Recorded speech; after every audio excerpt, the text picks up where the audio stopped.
This thing is taking forever. I think we're live. Boom. Okay.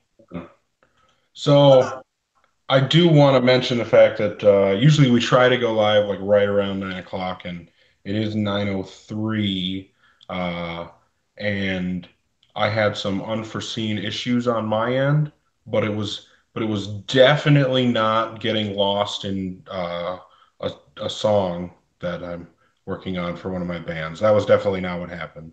It was something else I couldn't control. It's cool, man. Don't even sweat. No one cares about that shit. Oh, I care. Okay. Well, I know you're a perfectionist. uh, so,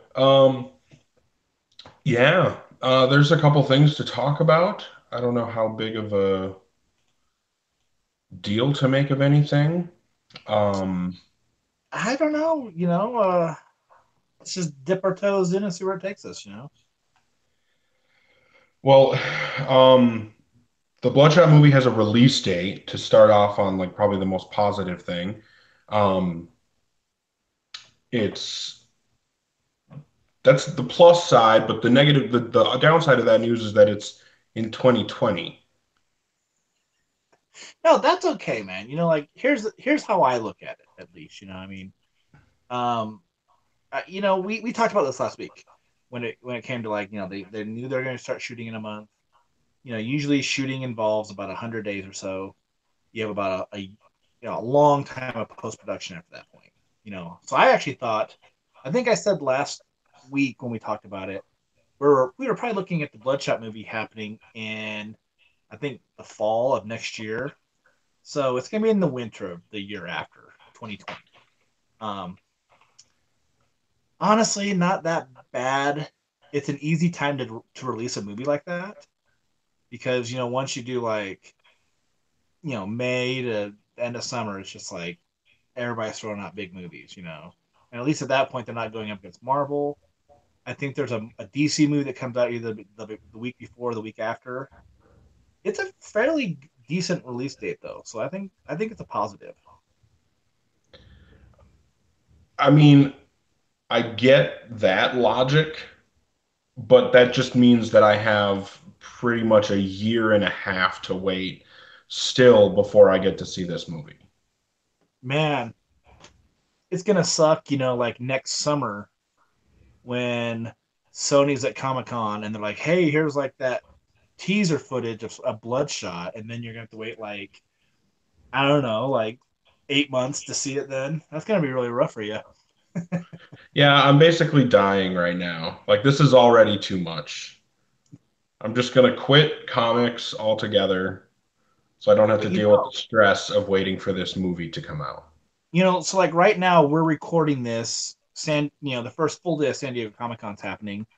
I think there's actually a really good chance that next year during Comic Con somebody does put out some footage. Whether it's Sony, whether Valiant does a panel there. Valiant usually doesn't do anything on their own there too much. They don't have a booth usually or anything like that. But who knows, man? Like to me, like we still got all these good books that come out every week. Except on the week where no books come out. And to me, that'll be enough to push me over and make or not push me over, but like that will be enough to like hold me over and make it so I can wait. Um, there'll be other things that happen from here until Bloodshot. I mean, we'll probably get other movie news or TV news, and from here until 2020, I would hope. Well, Quantum and Woody, maybe Maybe news on Harbinger, maybe news on that would Faye, be awesome. maybe something happens with Shadow Man or Doctor Mirage because those are things that have been talked about in the past. But Ninjak. yeah, it's this is the beginning of everything. I So want an Exo Manowar movie, and I want it now. oh man, that would be good. They need more money for that one. They can't do that on 60 million.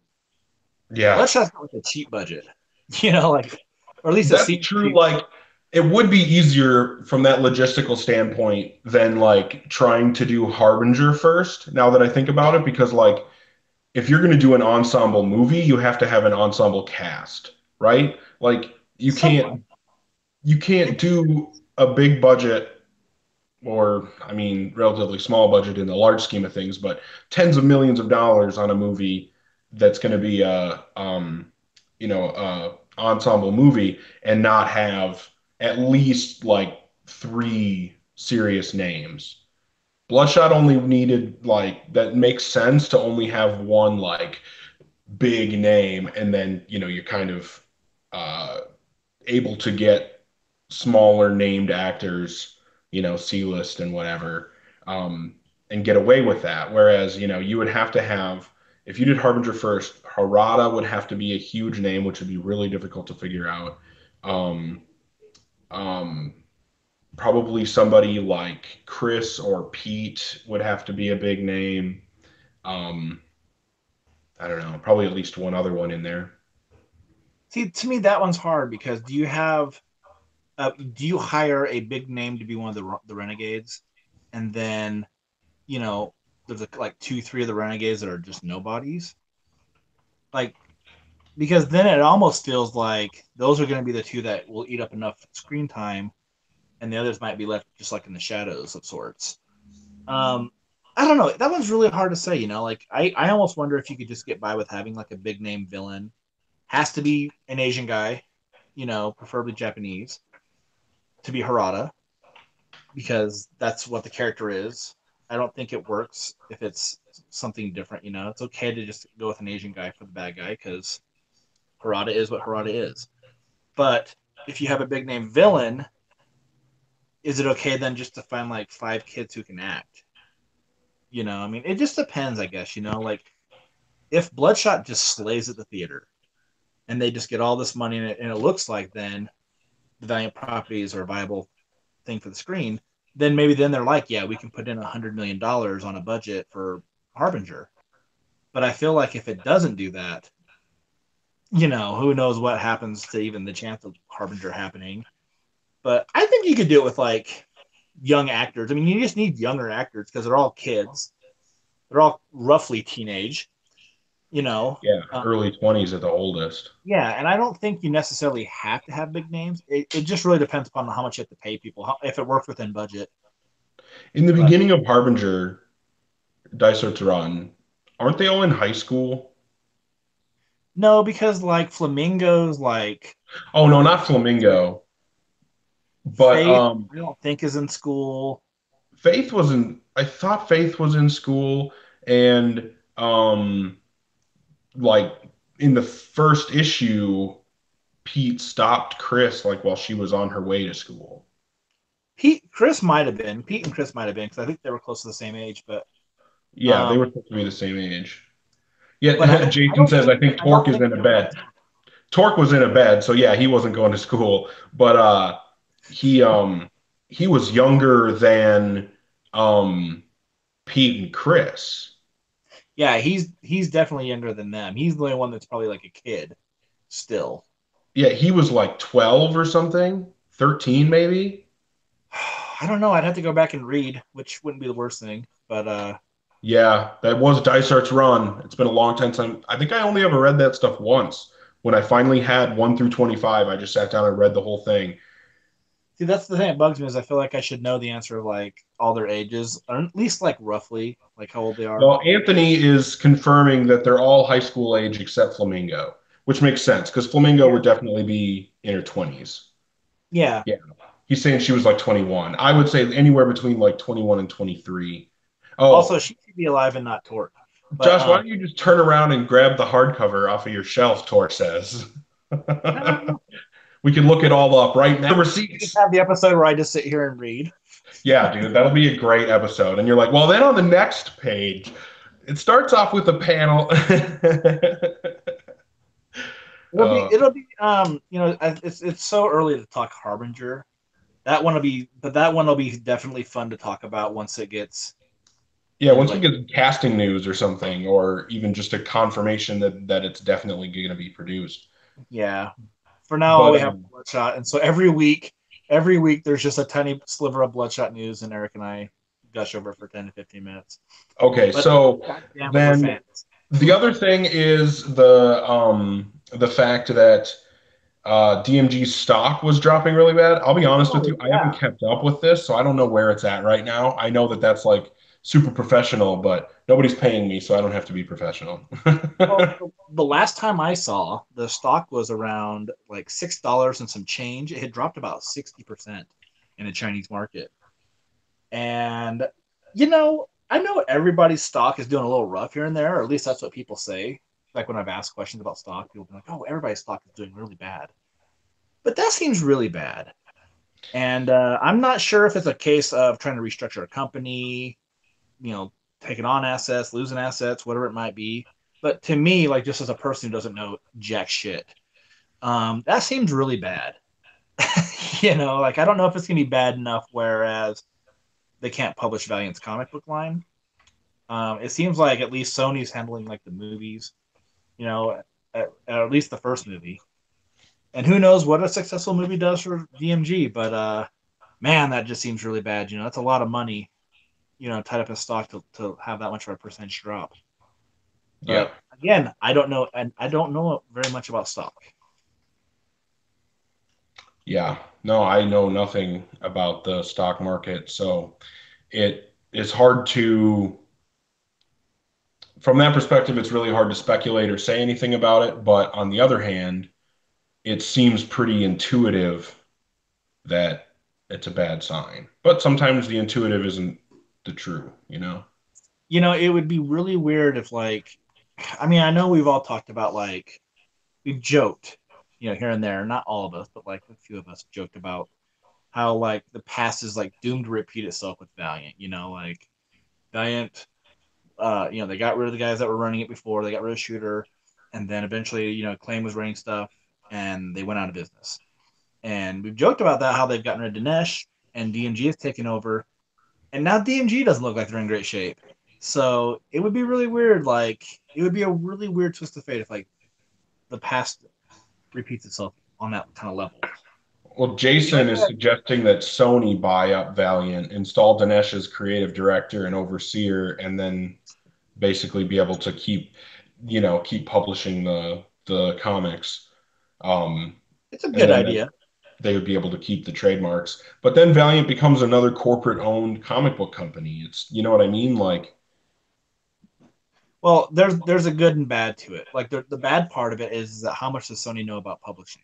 If they just keep the gang that's putting the books out right now, it's one thing. It also might be too small though for Sony to care, except for the fact that they then own the properties and Sony putting out movies, then they can be like, you know what, we have our own heroes now. We can do a lot to try to bolster our own stable of characters, right. try to put them on TV, try to put them in movies. So then it becomes like a good thing too, maybe if those things are good. To me, the best case scenario would just be, and this is just me. The best case scenario is that everything writes itself. Valiant just keeps publishing. I Yeah. don't hate DMG. I like Dinesh a lot, and I like all the guys that have worked under Dinesh and Warren. So, I mean, obviously, I would love to see like something like that happen, where like to me, like the best case scenario, if they did go out of business, would be that Hive Mind picks up the Valiant properties. But who knows if they're even like financially set to do something like that either. Yeah. So It would be a huge I, expense. I don't know. I just want like the stuff to keep going. I don't want to have a hiccup in my comic book publishing or purchasing where I don't have books for a year or 6 months or however long it might be because Well, speaking of the books, yeah. speaking of the books, maybe we should talk about some books. Well, we can, yes. I mean, is there other like news-ish stuff? I don't No, think there no, is. not really. I don't. I mean, like, I haven't really paid too much attention today, even though like I really wanted to, just because it was the first day of San Diego Comic Con. A lot of news drops. Problem is that usually there's not a lot of Valiant news that drops.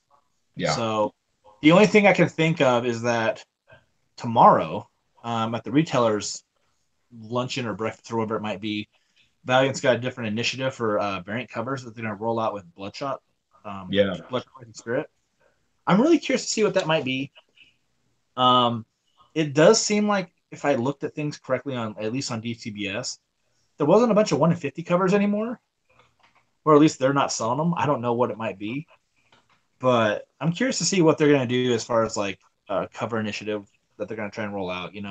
I know variants are like kind of a touchy subject with everyone. People don't really like them. Some do, some don't. I don't care.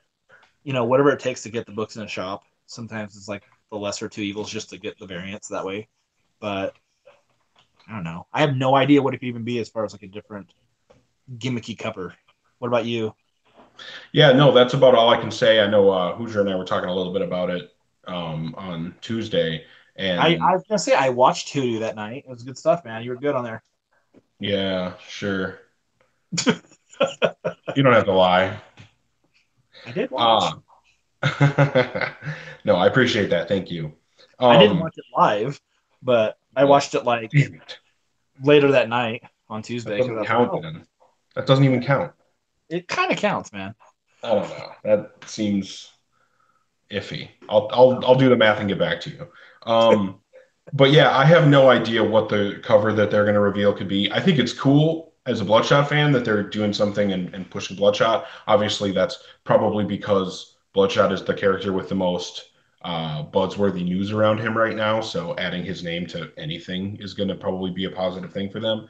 And as a Bloodshot fan, I'm kind of looking forward to um, as much as I was completely being serious about how much it's going to suck to wait a year and a half for a Bloodshot movie, um, at least that year and a half is going to be spent with them pumping the shit out of my favorite character.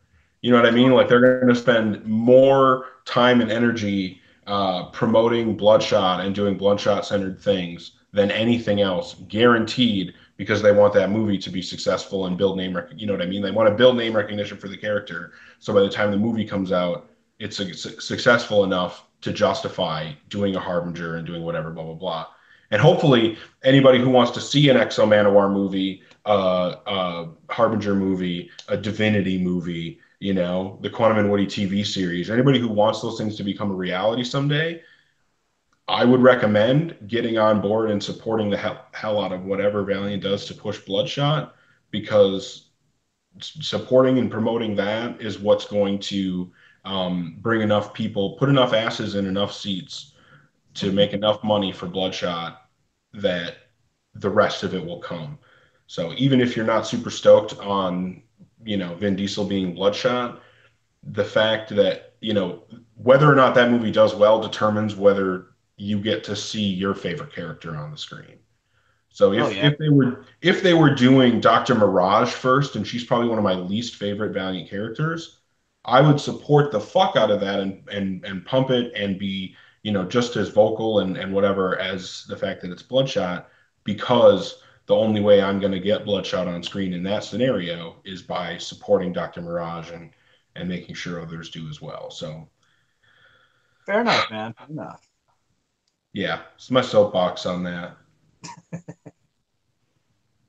Uh, yeah, I mean, scratch and sniff, pop up cover, those Tor's ideas. I mean, we could Hey, get that. I did see one good one. I did see one good funny idea about what it could be, and that is that the cover would be made out of like DMG stock since it's so cheap right now. That's probably it. Free shares. You get to become part owner if you buy one. That's probably it. No, I mean, I don't have. I mean, I would love to see like lenticular come back. I like the like one lenticular cover we got on Unity One is well well, this done. is supposed to be something all new, so I doubt it'll be anything that they've done before. God damn it! Hopefully, it's just like it's a glass sheet of blood. Just that's it. Glass cover, lots of blood. Don't very fucking grade it. Don't bend it around. It breaks. You get weird blood everywhere. Just blood. It Blood. could just be a cover that's made out of blood. Yep. Vin I don't Diesel know. cut his head shaven, and they collect the blood and they put it on the comic Vin book. Diesel's blood ink. Okay, so books. We should talk books, man. We've We got got some books three. to talk about. So anybody watching slash listening, we are going to go into spoilers for these three books. We've got Shadow Man 5, I believe. Is it Yeah, 5? Okay. Quantum and Woody 8, Ninja K9. The reason that I wasn't sure on Shadow Man is that that was the one that my comic shop did not have for me. They didn't bag and board any of my Valiant comics this week, and they apparently sold. every copy of Shadow Man that they had, which was probably one or two because they gave one for me. But yeah, the fact that I didn't get it kind of blows. I'm kind of I bummed didn't about even that. make it. I didn't even make it to my comic shop because there was a signing yesterday, and I had my kids with me, and I was like, oh, it would just be like too much for my kids to deal with. Sure. Um, Charles Soule, the guy who writes curse words, and I think he wrote like some Inhumans books for Marvel. He did a signing at my local shop where I pick up my books, and I was like, I'll just go when the signing's over. But I never had time, and then I had too much shit going on today, so I never picked up my books either. But I did read everything, so Yeah, I I definitely definitely read have readings. everything. I just only have two physical books. I almost want to jump into Ninja K first. Let's do it, man. Um, so Ninja K number nine, uh, what a fucking badass comic, man. I mean, like this book has been so good and in so many ways. Like the art has been amazing all the way up until this, this issue, and I'm sure the next issue will continue that pattern. Um, the the writing has been on like Crystal Gage is doing a really good job of telling different stories on different levels, right? Like you've got the here and now story that's moving really quickly, has tons and tons of nonstop action, but also you have character moments for one that are really important, and then you also have long overarching stories. There's stuff that's been set that stuff that was set up in the first arc, the Ninja Files, that is paying off now. And there's stuff being set up in this book that, because if I'm not mistaken, that this is the end of this arc. I believe so. Yes.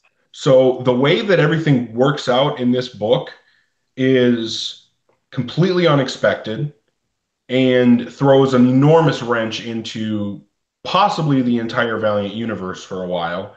Um, and has to be dealt with in one way or another. Just absolutely has to be. Yeah. So the big thing I thought that came out of this issue was that the dying one was able to take control of Galad's body through whatever manners of mechanisms that they had set up with the Jonin. And once that happened, she was like, "I'm out of here. See ya. I'm not sticking around to fight. I got what I wanted. I'm gonna beat it." And so to me, like when I finished this issue, I just thought, man, there's like something that needs to be resolved within the Valiant universe that's pretty critical. Because Galad's a big part of it. At least to me, I feel like Galad is a huge part of the Valiant Well, universe. a lot of people have been saying they want Galad back, and the fact that Ninja K number 8 brought him back to life, in a manner of speaking, I think it was pretty much assumed, and maybe you weren't taken in by it, but it seems like basically everybody would have assumed that by the end of this arc, Galad would be back to being Galad. No, I feel the same way. I feel like that would have happened. This arc would have wrapped up, and probably like the last page would have been like Galad, groggy from like whatever kind of battle that he had to go through with Ninjak and the others, kind Yeah. of coming to his senses and being like, "Oh, where am I? Am I back? Like I wasn't ready or something like that." No, totally caught off guard. One of the big guns is like possessed or whatever you want to call it. Inhabited. Someone else is inhabiting his body. To me, that was something I Dying didn't one, really see. man. That's fucking crazy. Yeah, to me, like I thought that was just such a cool moment. Um, I love this issue. I mean, like I've said this about every Ninjak issue. I'm a broken record on it. But I just think like this arc might have been, and I know that like we say shit sometimes. It's like, oh really? Like it's your favorite thing. This has been one of my favorite Ninjak arcs I can ever remember reading. Like I've read all of it. Going back to the '90s, I've read every Ninjak issue, and I really think like this has just been such a killer storyline. A lot of fun stuff happening, a lot of characters in play, huge ramifications of the storyline. To me, like it's just I can sit there and easily say it's one of my favorite Ninjak stories I've ever read. just by how much I've enjoyed it. And right now, with the way the book is, it's my favorite title that Valiant puts out. I can't wait for the issue to come out every month. I'm just so excited when we get our little email that says, "Hey, here's your digital copies of Ninjak." I can't wait to read it, man. Like I stop everything I'm doing. So I mean, it's been great, man. It's been like a perfect book. I also thought it was great with this issue that you kind of see like Colin's programming kind of backfire on a little bit. People are just like, "We'll be there to help you, but you can't be so secretive. You can't be so deceitful. You got to be upfront about everything that you want to do and what you're trying to accomplish." I was glad that people called him on it because with the way the entire storyline of Ninja K has been, with how MI6 has been like keeping him in the dark and keeping the other ninjas in the dark, it's good that everything came full circle like that. To me, it just makes it seem like the arc he's still got a lot more to grow, and hopefully by the time the storyline is done, or at least this title's done, he's in a place where he's like pretty much overcome all those kind of obstacles. You know what I feel like right now? I feel like Ninja K is set to be the next Bloodshot Reborn. And I think you know what I mean by that. Bloodshot Reborn and the Valiant, frankly, um, took Bloodshot as who he was and what he was, made no compromises from the beginning, didn't alter his character to start the story. He was exactly who he was at that point in his character story. And by the end of Bloodshot Reborn, he's an entirely different character. And I think Bloodshot Salvation is kind of, you know, it's not transforming the character the way Bloodshot Reborn did. Salvation, I feel like, is Lemire playing around with the Bloodshot he created, right? Yeah, And Reborn was this massive character development arc for Bloodshot, and it was written so well, and it added so much to who he is and what he means to the Valiant universe and the characters around him. It was insane. And that's the feeling I'm getting from Ninja K right now. We're 9 issues in, so we're like 3/4 of a year into this book. And I feel like if this book keeps going the way that it is and being written how it is, um, I don't see any reason why it won't essentially be the next book that celebrates and elevates one of Valiant's characters. And I think that this book is making me love Ninjak that much more than, and I already liked him a lot as a character. yeah, like that's kind of a hard like company to put it in, but like it's probably worthy, because I mean I think like about Bloodshot Reborn and how good it was and how it did kind of it told a different Bloodshot story. It did elevate the character in a way that I don't think we expected. It tore him down basically, kind of down to like the root of the character, and he had to grow and over the course of it like year and a half to where he was in Salvation. If you think about like that run, he's without nanites, and by the end of it, he's pretty much a father. Like he goes on an incredible journey. Yeah, I don't know if we'll get that kind of journey with Ninjak, but like the ride will be fun because I mean I just have such a blast reading this book, and I'm not trying to. I hate saying it sometimes like that where like I'm not trying to knock the other books, but this book is just like the best thing I read every month. I mean yeah, easily. Like, I don't feel like this with anything else that anybody else writes. There's no other book like this. Maybe like I don't know. I mean, I really like Shadow Man right now, but yeah. but I used to feel like this with Venditti's Exo run. Like when Venditti was writing Exo and Wrath of the Eternal Warrior, I used to just be like, oh, let's get those books out. I can't wait to read them. Like what's going to happen next? Just because of the way that the story was kind of done. But yeah, I mean, this is just a perfect book. The art was great. Hopefully, Ultimo comes back again at some point because I thought he was so awesome in this book. And I Ginger think kind of he have it. did. You think he built himself back up from like Mexico City getting wiped out? He could probably do the same thing again here after the events of this one. It could happen. It's comics, man. I know, but it would be kind of disappointing if that happened. I hope it doesn't. Um, To me, it wouldn't be disappointing just because that's a character I always thought like you can bring that guy back, right? Like he could happen again. And so we dive into it, and I thought, oh great, man, they're using Ultima again. So I just think you don't have to use him again like right away. But I mean, Well, like I think it's been established though that he could like build himself right back up. So who I knows if something will suppose. survive. I mean, I wouldn't be surprised if he was brought back. I do like, Those, you know, yeah. characters to die and have it mean something. I'll tell you what though, like the pages of him fighting Livewire, like drawn by Reap, Yeah. were so rad looking, so Yeah, cool looking. absolutely.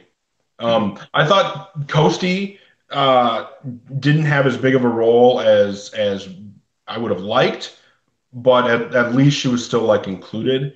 Um, But I felt like when she was used though, she was like relevant. Like when she gives the weapon to the Jostin and he hits Ginger and it just like wipes out Ginger. And then like even in like in this issue where she hits Punk Mambo's Loa and like takes it out of the game. Like I thought like at least when she was used, she wasn't like I mean she when she was used, she was pretty powerful. She wasn't used a whole lot because I feel like there's not enough room to really like describe what she really could be, like what kind of power set she has.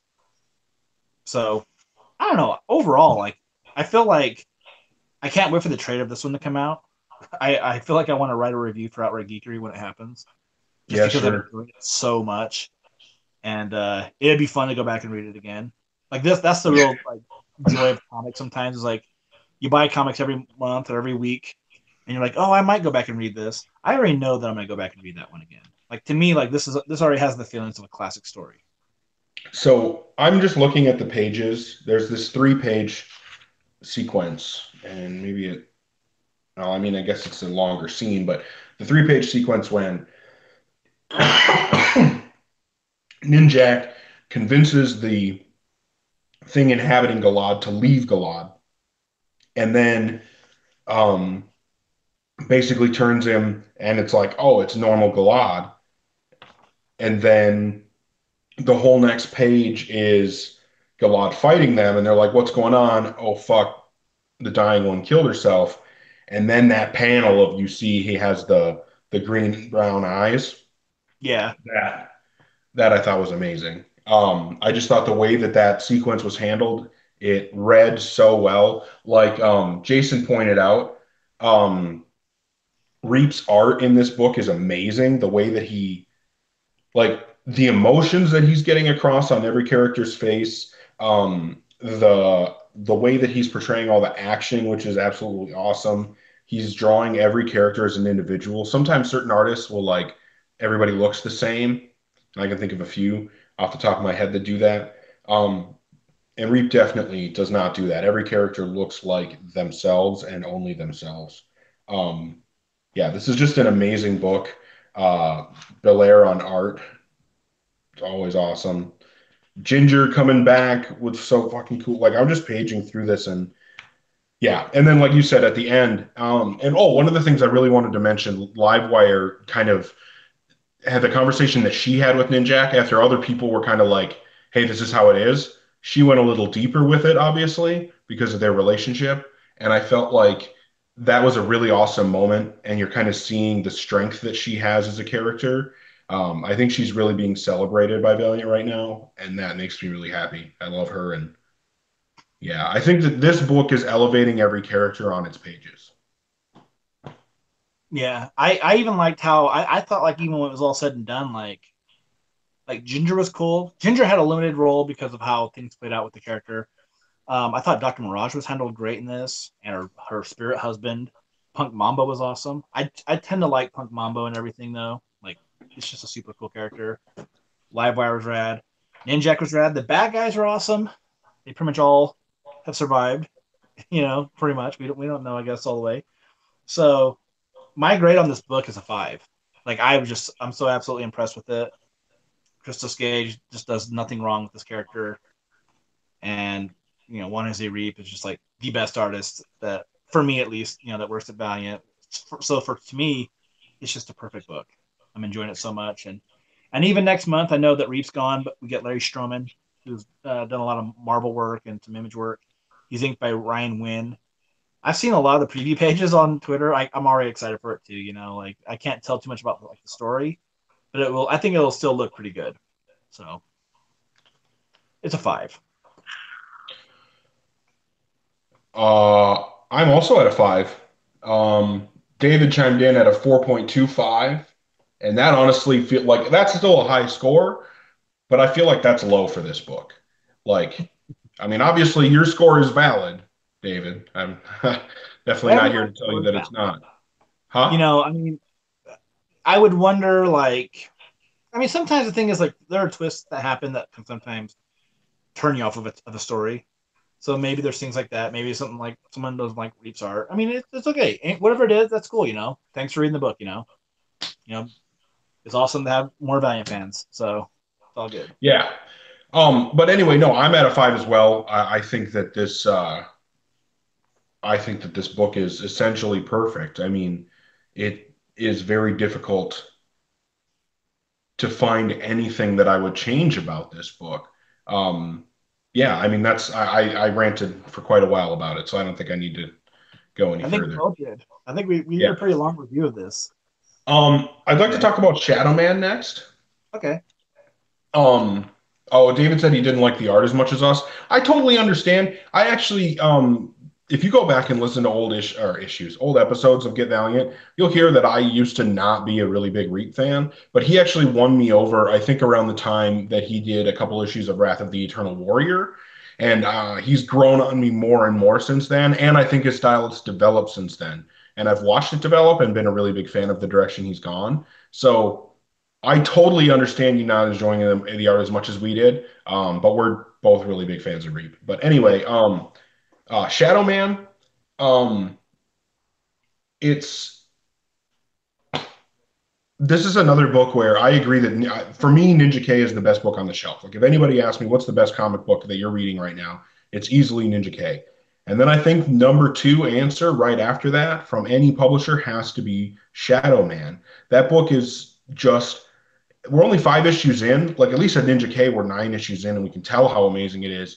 But 5 issues into Shadow Man, and I'm already just absolutely in love with this book. Yeah, I agree. I have one tiny concern with it, whereas I don't have any concern with like Ninja K. But that is like, so issue 3, Jack dies, or however the Shadow Man can die, he dies. Okay, and so now he's taken like this really weird spiritual trip through time through his ancestors, and that's cool and all because the stories have been really cool.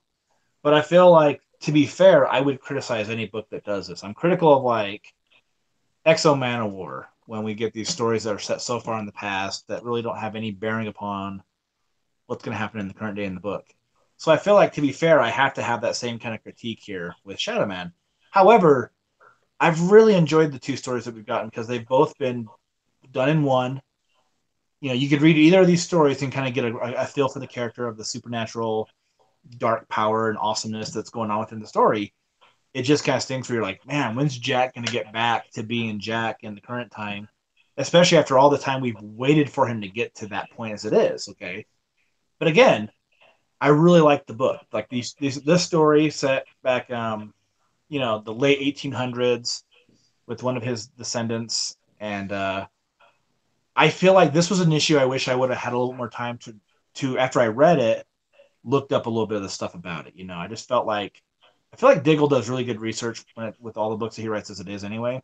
I'd like to go back and kind of like look at some of the like notes on this as far as like the voodoo stuff that he's mentioning in it, and look and see like what the like how much of that stuff is like not necessarily real, but like how much of that stuff is believed by people who believe voodoo. Like if there is such a place, I could look at that stuff on the internet. And was the art on this one Doug Braithwaite? I believe so, yes.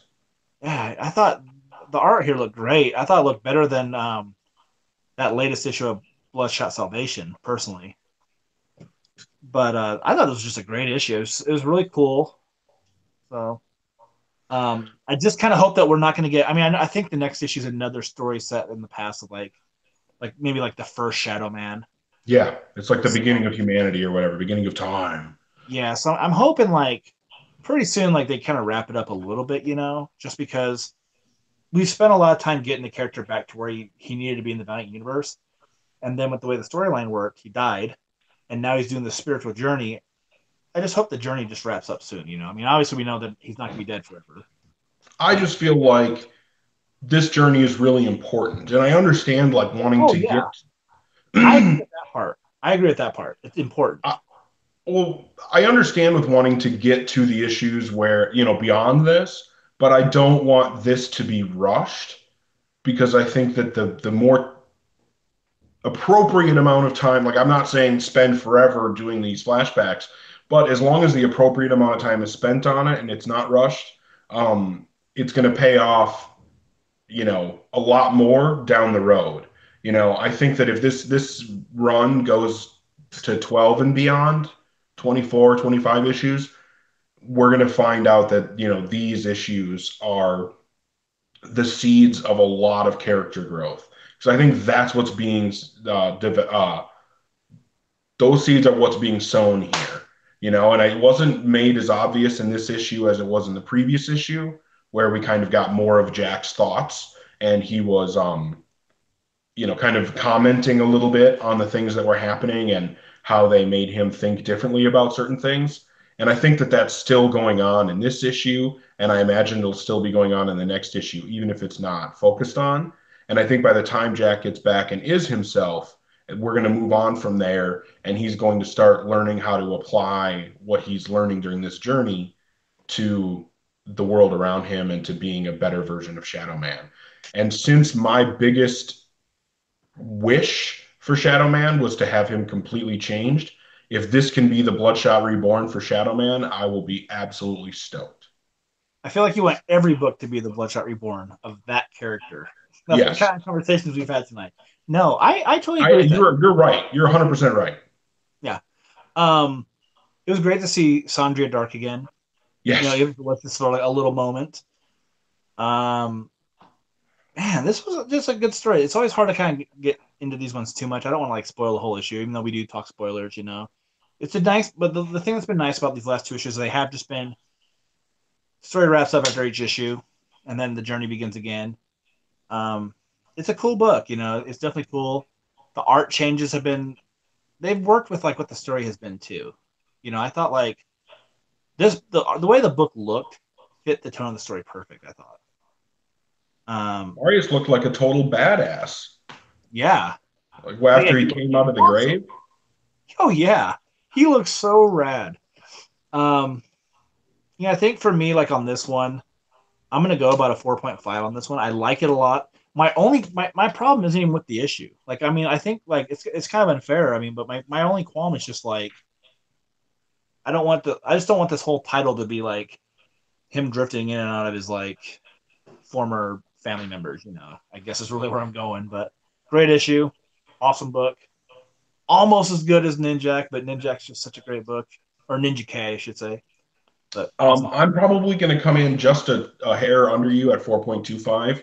Fair enough. Um, I think that it's not far off from me giving it a higher score, but it's just so good.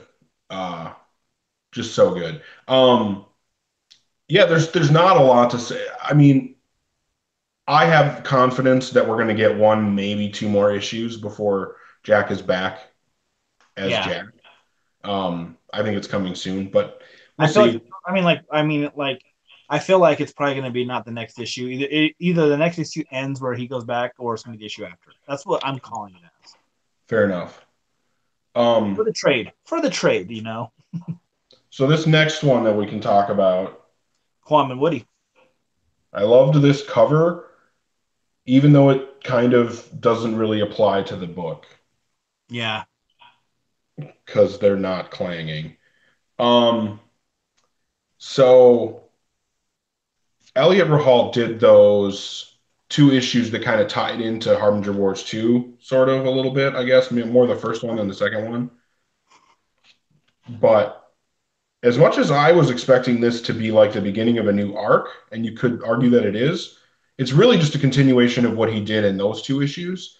And it raises a lot of questions and makes this so much more like it makes it so much more than I think what Kibblesmith was doing with it. Not that Kibblesmith did anything bad, but I think that he just kind of said, Quantum and Woody exist in this box, and that's the box in which I'm going to tell a story. Whereas Elliot feels more like he's coming to this and saying, here's some really awesome stories I want to tell and things I want to do, and I'm going to put Quantum and Woody through that and keep them who they are, but put them through some different circumstances than what they've been in before. And that's really exciting to me. Like, I seriously enjoyed the writing in this issue so much. It was so fucking good. One of the things I've noticed, at least from my observation through Twitter with Elliot, is it seems like Elliot was a big fan of the characters prior to coming on the book, which I think that makes it really interesting because if you like could sit there as a fan and daydream about like what you would do with characters, and I feel like many of us have, you think about the adventure that you'd like to tell of that character, or characters. So I think that it kind of shows that like there's something different happening here with the book with the characters. They're not just going on like a really silly, goofy journey. There's still funny elements to the book, but there's a really interesting journey that the characters are going on. So if you've looked at how the issues were, I mean, like probably like the funniest issue would have been maybe the second, like the last issue would maybe have been the one that I thought had the most humor to it. But still, it wasn't like a super humorous book. And even here, I didn't think this was like a very funny book. And maybe that's the thing that makes it so enjoyable, though, is that it's just someone taking a kind of a radical take on these characters. You know, characters billed as like the world's worst heroes, and just kind of like doing something different with them.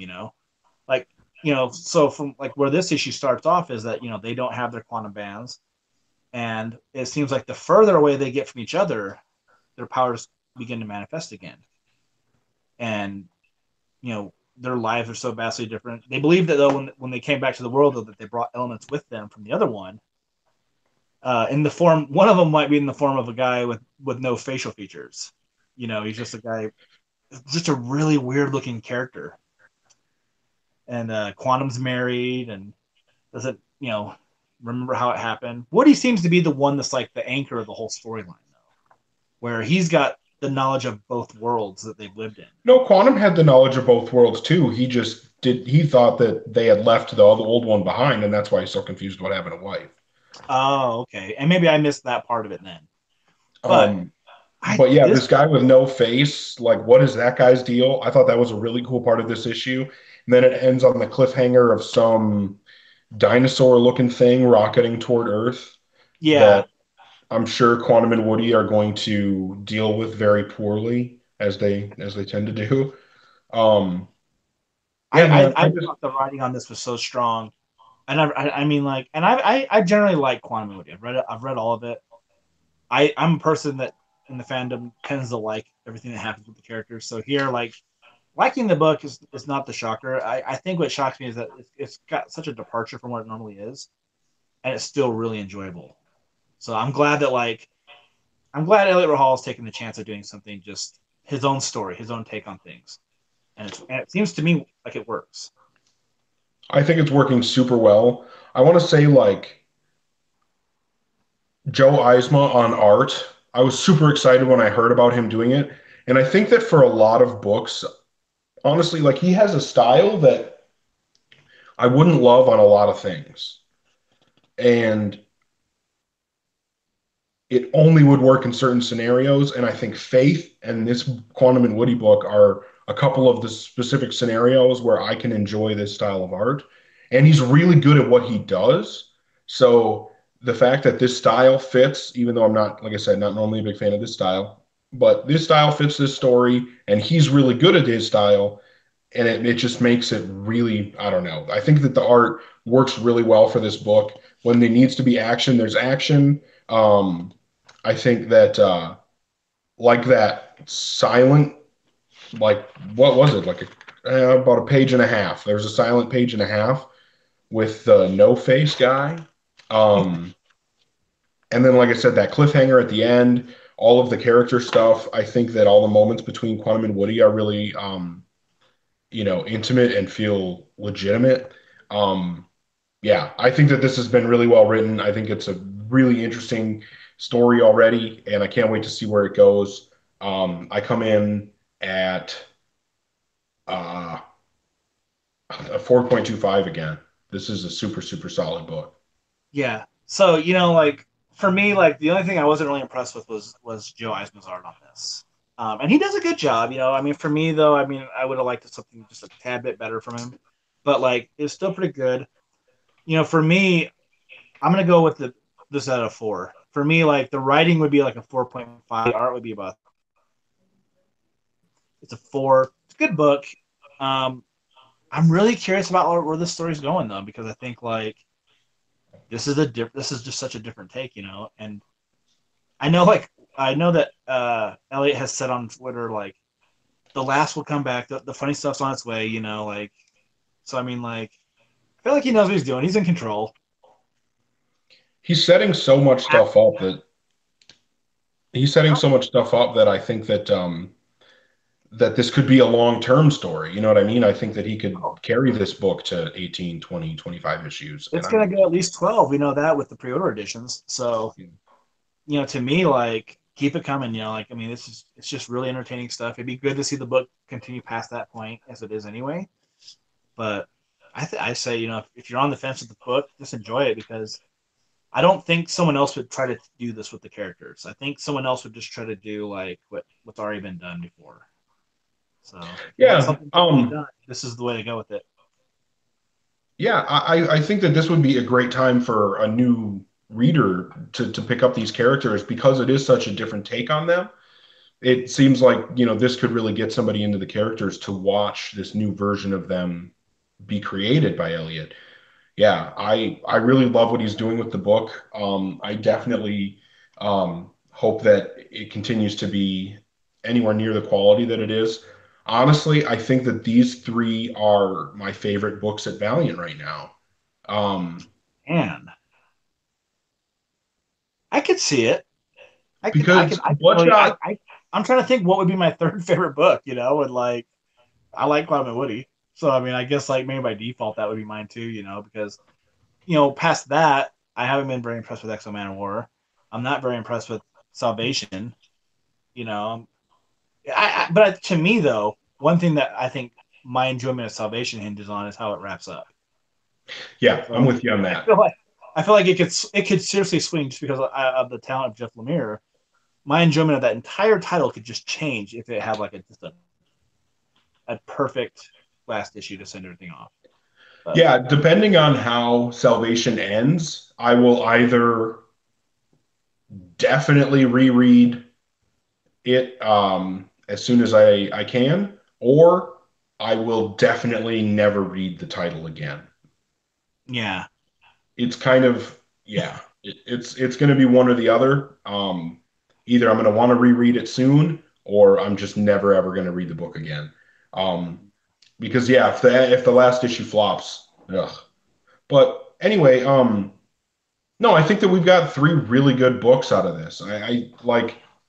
I know it's weird when they do one book a week and one book a week and then three and three. well, and also this week, I know we don't talk about trades. Shadow Man came out, Fear of the Dark, Yep. first three issues of the current storyline by Andy Diggle and Steven Segovia. Great stuff. If you haven't read Shadow Man, go pick it up. I think it's like really like a great book.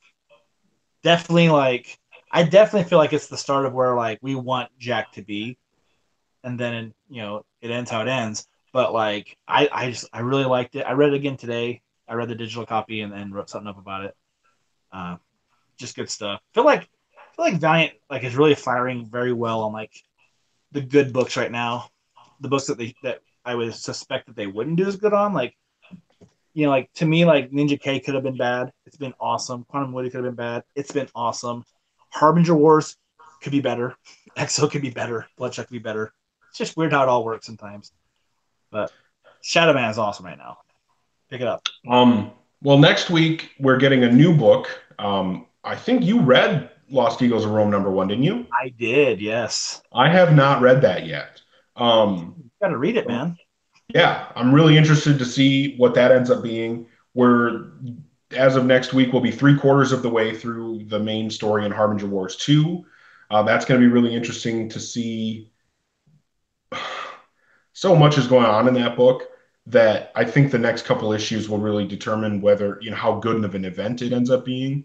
I think that, there are a lot of us thinking that these first couple of issues could have been better, but depending on how issues 3 and 4 go, I think that will determine, what we think of the first two in hindsight. And then Exo Manowar 17, I know I'm actually liking this kind of flashback arc for Exo, but I definitely I like the understand. last issue. I think I had a better feeling over 16 than I did 15. So not Sure, hate, not hating it. fair enough. I know you're not liking it as much as I am, and I've been the one not liking EXO as much since Kent took over, so we're kind of flipped on it.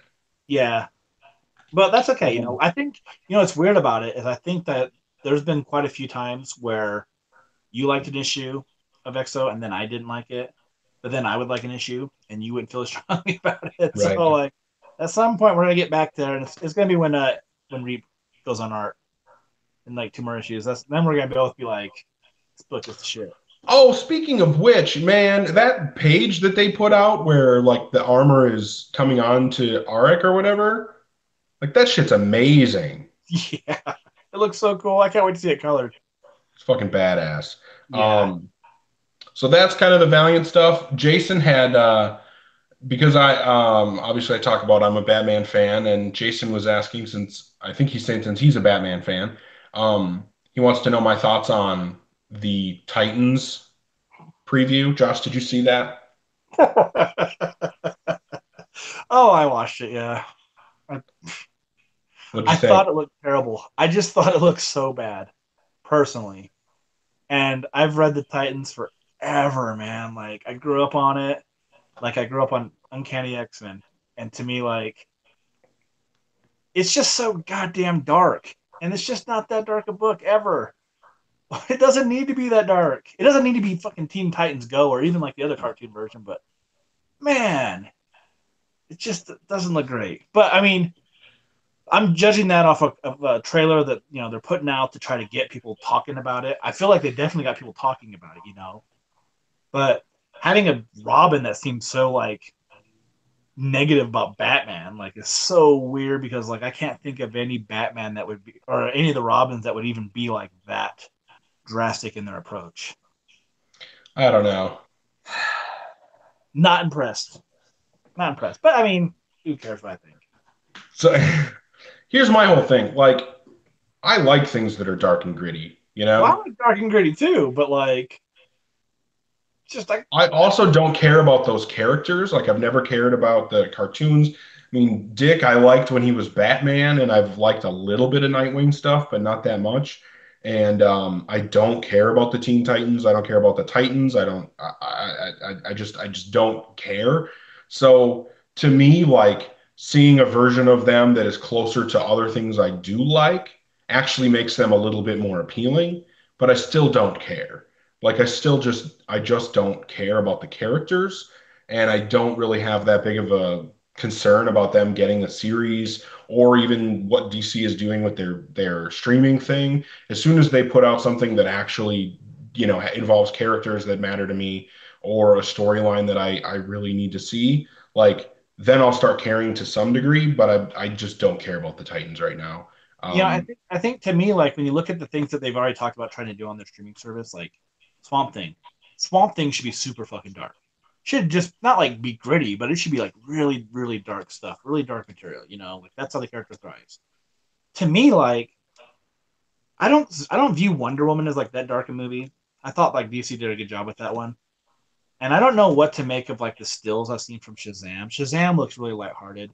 Looks like it'll be a lot of fun, but to me, like I mean, I just don't think that it looks like that fun of a show. Like Titans just looks like a bunch of bullshit to me.